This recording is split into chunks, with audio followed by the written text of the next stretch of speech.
My name is Stella Moresi, and I'm the creative director of the Well Systems Institute. The work that we do here focuses around reclaiming the center of your authority. We have a particular framework that helps you recognize and interrupt the patterns that are shaping your life so you can consciously choose how you live, love, and lead, which leads me into what this exploration is about. I am both a mother and someone who is deeply invested in conscious parenting and conscious living.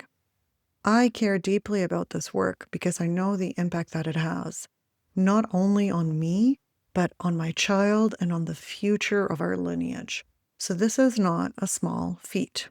I'm here today because I want to show you an alternative to the parenting paradigm. The paradigm shift that I'm talking about is shifting from outside of yourself to looking at your child as someone to be imposed upon, to turning the kaleidoscope inward to your own self, to your own moment, to your own body, because it is through that moment and it is through that conscious shift in awareness that you can actually choose to parent differently. Like many parents that are listening to this, I've spent a lot of time reflecting on how I was parented and how I want to show up differently for my child and the future that I'm creating. The process that my parents adopted was one of command and control parenting. That is one form of parenting, and it is effective in getting the child to be compliant and complacent. However, it is not the kind of adult that I want to raise, and so I'm choosing a very different way of living. I'm coming in here to show you a different way to do this, a different way to become the kind of mother that you want to be for your child to be the truth of who they are. So for your child to emerge and expand into their potential. For that to happen, you must be willing to discover a different way to parent than the one that was familiar to you and to your nervous system.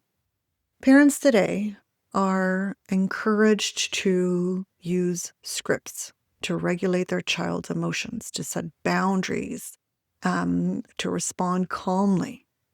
But my question for you is this: what happens in the moment that your body is not calm? Here's something that a lot of people don't know that they don't know.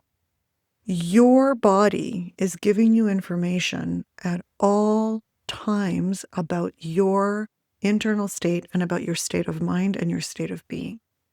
So when you're overwhelmed, when you're reactive, even if you're employing the right strategy, what's going to happen is that the energetic signature behind that strategy is going to shape the experience that your child receives.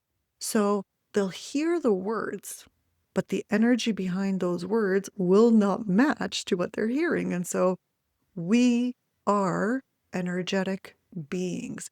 Our body responds far sooner than our conscious mind does. So, mindful of this as the parent, you might begin to notice that your internal state, the state of your body, the state of your mindset, the framework that you have internalized in this moment is what's going to show up for your child to pick up on.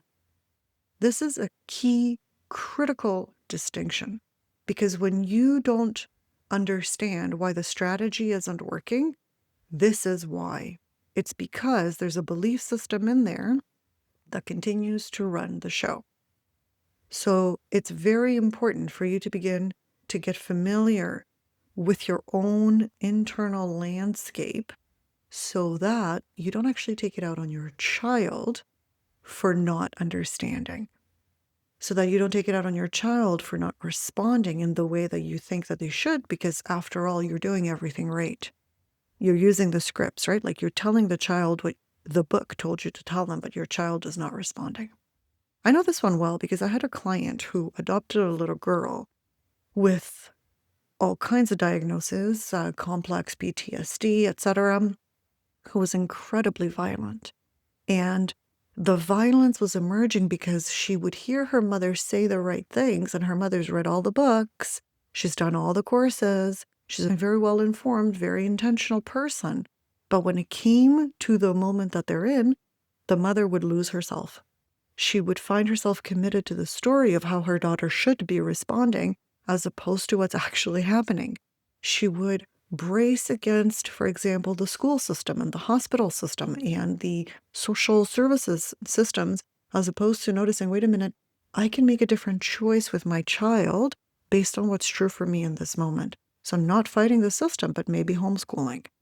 That became available to her only after she turned the kaleidoscope inward and began to notice that her child was responding from her internal state, her internal fears, her internal chaos, her inability to be in control of the moment because she gave her power up to, for example, institutions. So what do you give your power up to? When you're noticing that your child is out of control, what is the story that you tell yourself inside yourself? Because that belief system is going to shape how you respond to your child. So if you're reading a book about gentle parenting, for example, but underneath you hold a belief system that says, my child should listen to me. Children should be obedient. Children should be seen and not heard. Children need to listen to the adults. If that's what's going on out of your awareness, because you're not paying attention to it, but you're focused on how you're doing all the right things, your child is going to respond to that. And they're going to feel the disconnect between what you're saying and what's actually happening. Children don't learn from what we say. They don't learn who they are from what we say. They learn who they are from who we are and the state that we live in.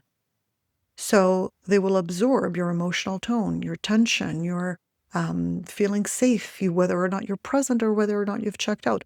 They will absorb all of these things and they will respond to that. The more disconnected you are, the more they're going to press.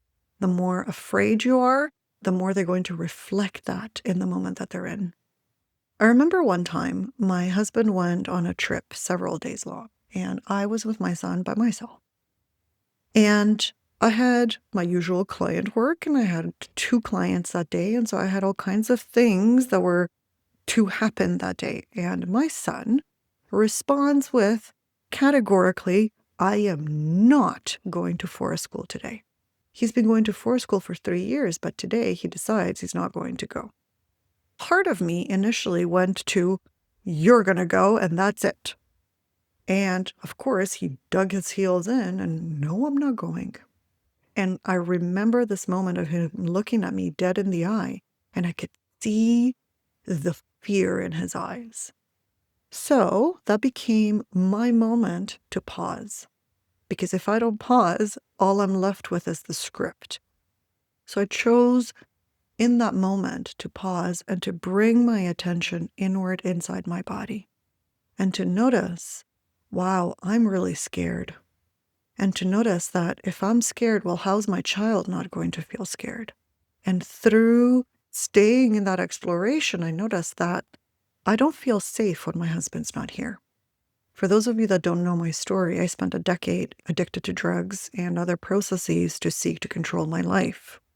So when my husband was away, I was noticing this internal pull to want to quiet the discomfort in my body through drugs. Now, of course, my son feels this.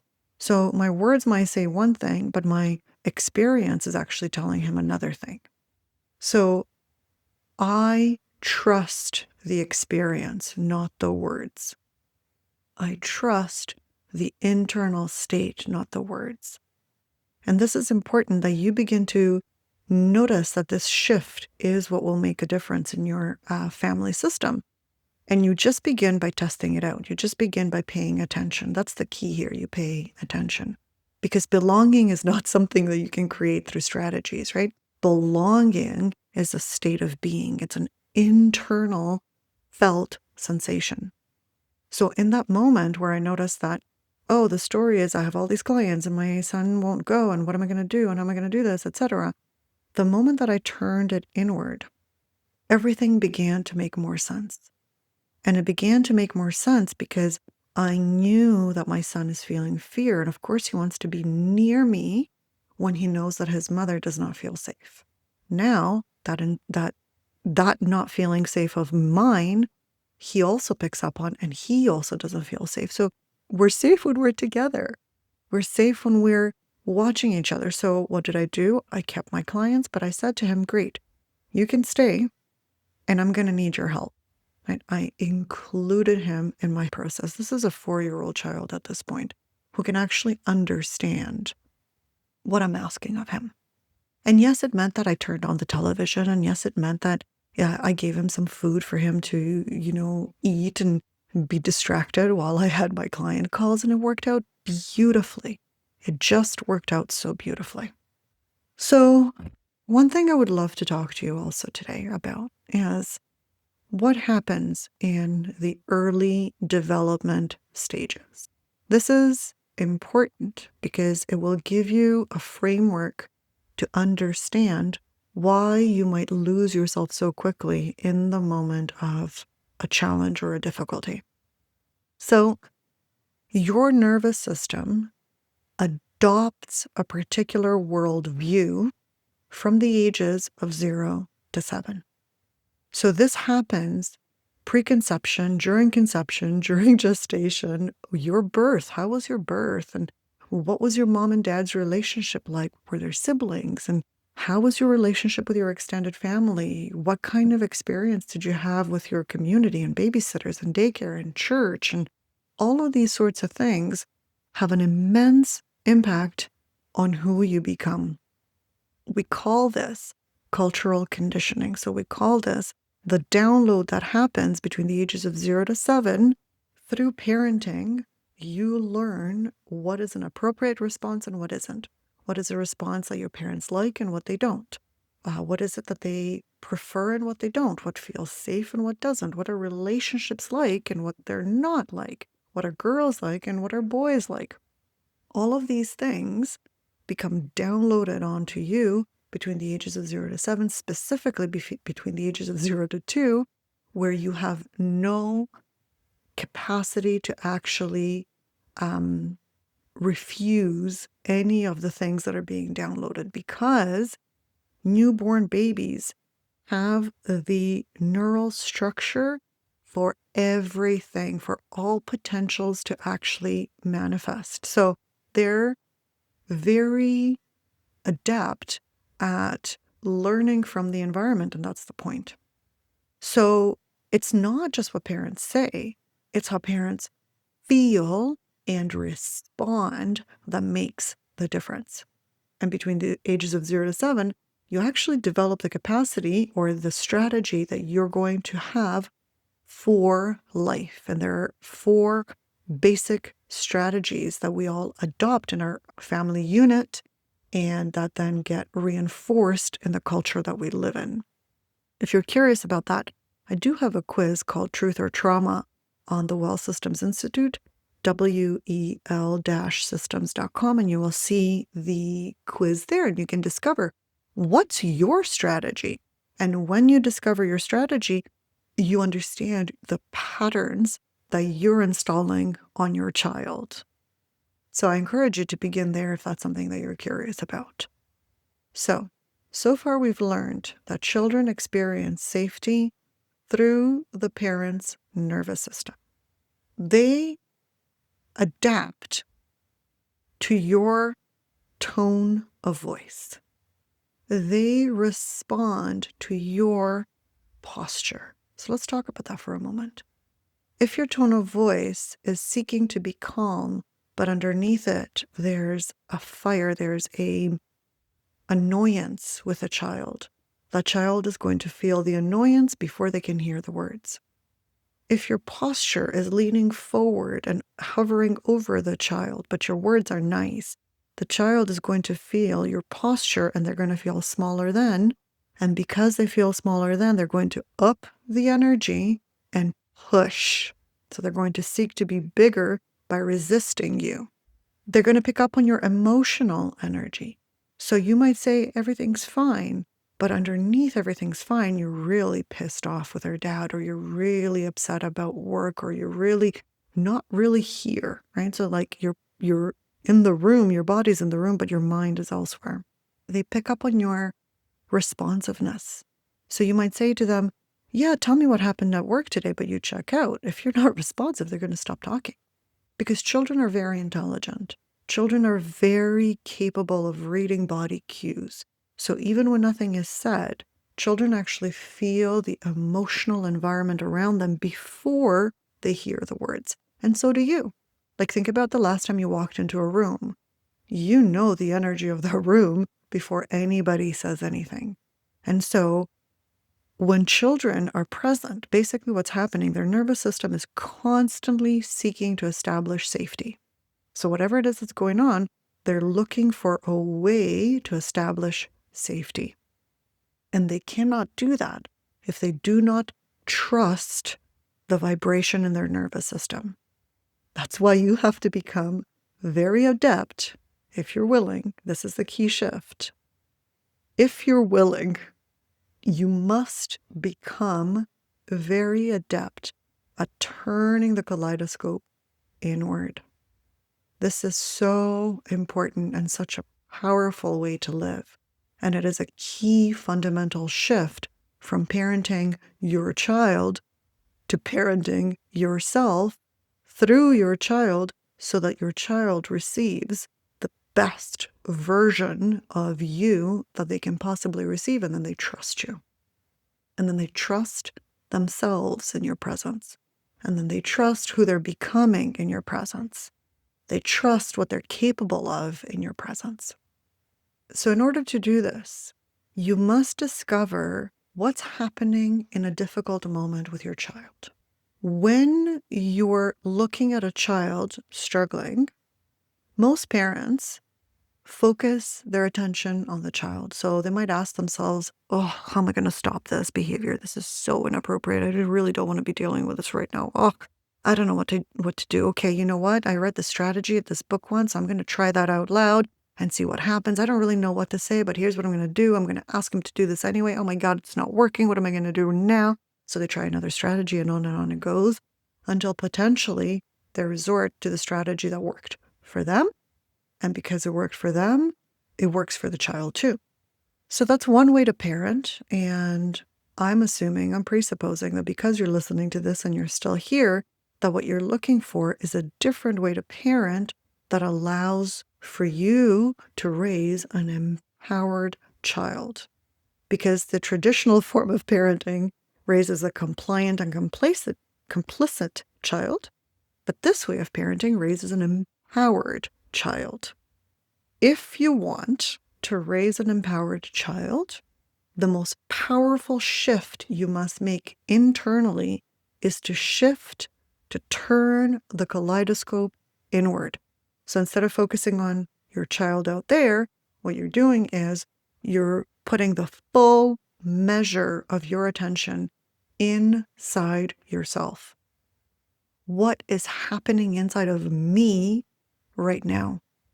Because the internal state of the parent shapes the emotional environment that the child experiences. So it shapes how safe they feel. And when they sense that they're not doing anything wrong, because now you shifted your attention from out there to changing them to inside of you, when they notice that, they soften. Something shifts and they trust the moment that they're in. They trust the parent. They trust their experience because their nervous system is not in a fight, flight, freeze, fawn response or a sympathetic nervous response, but in a parasympathetic nervous response with curiosity. So they're looking at their experience with curiosity. So when you reconnect with yourself, this entire interaction changes. So I want to give you something very concrete for you to walk away with. This is not a technique. These are signals for you to pay attention to in your body. So the first thing that you must do is Notice that awareness is the real leverage point for you. So when you become aware, you might, for example, notice something in the child is triggering you.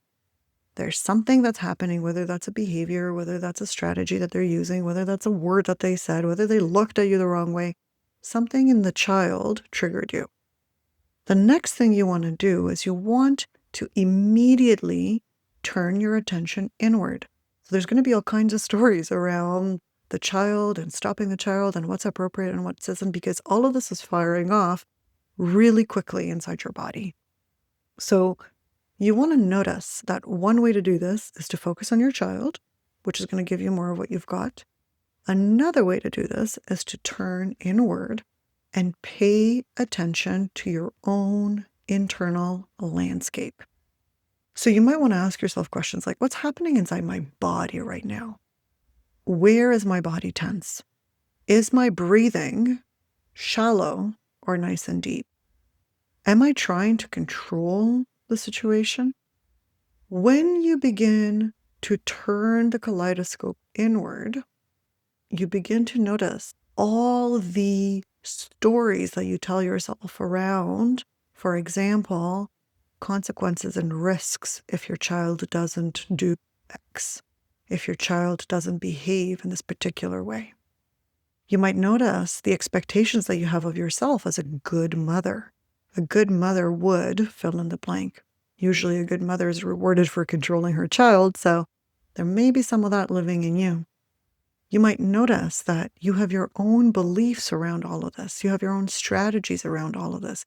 And that realization is going to open up the doorway for a different line of inquiry for you that changes the interaction between you and your child, because now you're no longer focused on the child, but you're focused inside yourself.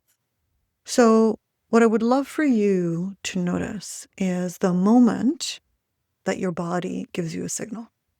The moment where your shoulders tighten, or your voice becomes sharper, or your breathing changes, or your thoughts become urgent and you're looking to control, or you feel the pressure to make something stop.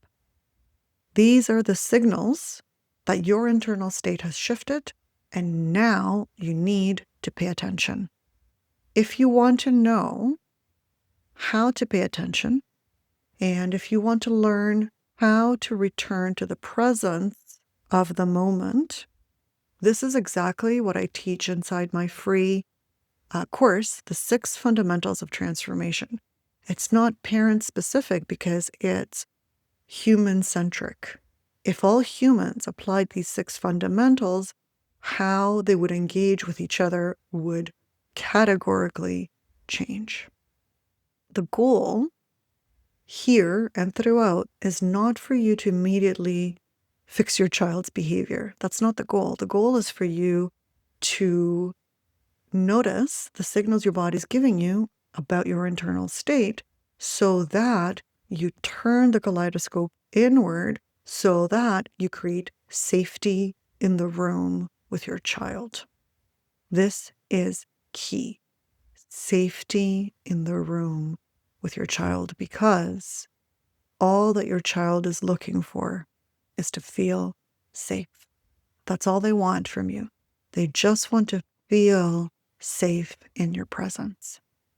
So perhaps now you can see that the most powerful shift you can make in your parenting does not happen when you learn a better strategy. It happens when you become aware of the state that you bring into the moment. Because who you are is what models to your child who they have the safety to be. This is why the apple doesn't fall far from the tree. If there's one thing I hope you take with you from this session is this. In difficult moments with our children, the most powerful place to look is not outward at the child's behavior, but inward inside ourselves. Because children do not grow inside the strategies we use. They grow inside the safety and the emotional environments that we create. Thank you so much for taking the time to be here and for the care that you're bringing to your parenting. It goes along. If this perspective resonates with you and you'd like support developing this awareness in your daily life, I've created the free email course called The 6 Fundamentals of Transformation. In this quick course, I guide you through the foundations of staying present with yourself so you can create a calmer and more connected home for your children. You can sign up and receive the course after the session. Thank you so much for being here and for the care you're bringing to your parenting.